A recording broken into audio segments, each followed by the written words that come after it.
आकाश news, खबरों की तह तक, खबरों की तह तक, खबरों की तह तक, खबरों की तह तक। दूसरी तरफ स्थिति ये है कि दिनों दिन पर कैपिटा प्रति व्यक्ति जो जीडीपी है उसका हिस्सा घटता जा रहा है। खरीदने की सामान को, जरूरत की चीज़ों को खरीदने की आम लोगों की शक्ति कम होती जा रही है। हमको लगता है कि विकास के जिस गति को यूपीए सरकार ने आगे बढ़ाया था, न सिर्फ उस पर विराम लगाई गई है, बल्कि जो देश में धन संपत्ति पैदा हुआ पिछले 20 सालों में, 10 साल के भीतर ही उसको निचोड़ करके कुछ गिने चुने 2-4 लोगों की तिजोरियों में पहुंचा दिया गया है।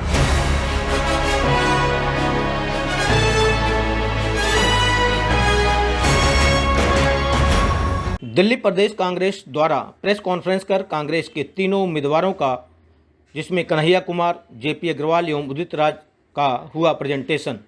इस मौके पर कन्हैया कुमार ने प्रेस को संबोधित करते हुए भाजपा पर जमकर हल्ला बोला। कन्हैया कुमार ने कहा कि लोकतंत्र को व संविधान को बचाने की जिम्मेदारी हम सबकी है और हम सब मिलकर इस बार के चुनाव में इंडिया गठबंधन को जिताने का काम करेंगे। सभी साथियों का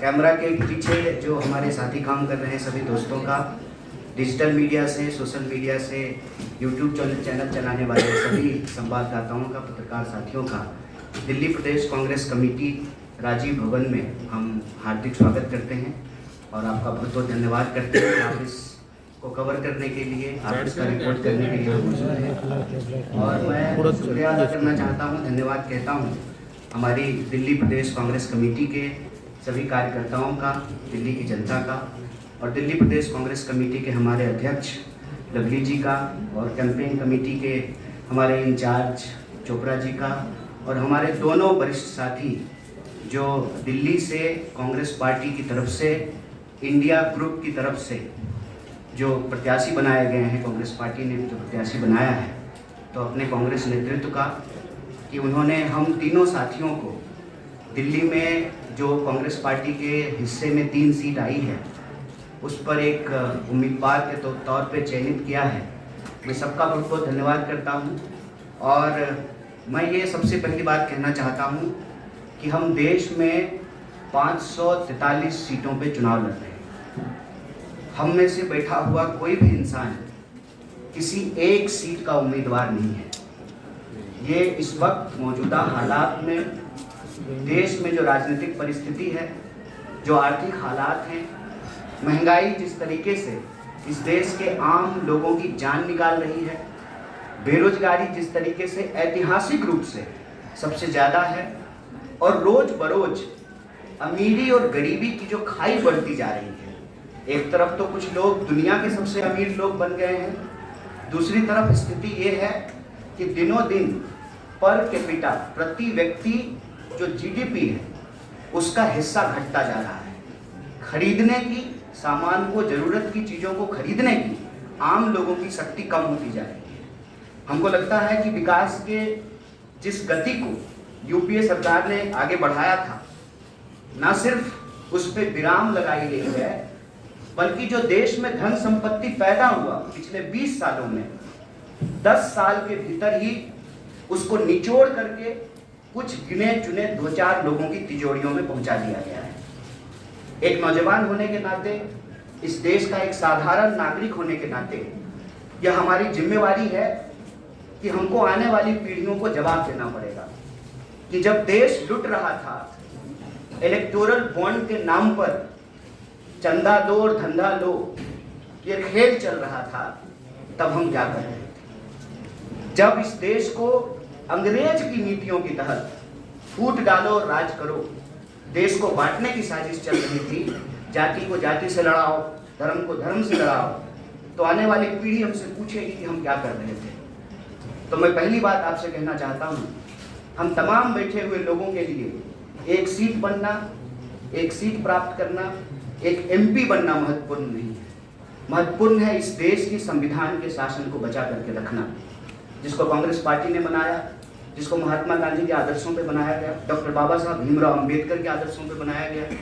जिसके विजन पे यह देश चला, पंडित जवाहरलाल नेहरू, रोज उनको देश की सर्वोच्च संस्था में गाली गलौज की भाषा इस्तेमाल करना उसके खिलाफ में, देश के इतिहास को तोड़ मरोड़ करके इसलिए पेश किया जा रहा है ताकि इस देश के नौजवानों का भविष्य छीना जा सके। इसीलिए हम यहाँ इस प्रेस कॉन्फ्रेंस में किसी व्यक्ति पर कोई टीका टिप्पणी करने के लिए नहीं आए।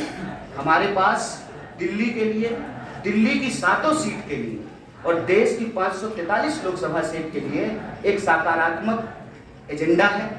और वो सकारात्मक एजेंडा ये है कि चाहे आप महिलाओं की बात करें, उनकी भागीदारी कैसे सुनिश्चित की जाए और महिलाओं को प्रति वर्ष 1 लाख रुपया, अगर इस देश में संपत्ति पैदा हो रही है तो उस पर महिलाओं का भी अधिकार है, तो कैसे प्रति महीने उनको 8,500 रुपया सुनिश्चित किया जाए, हम उस एजेंडे के साथ आए।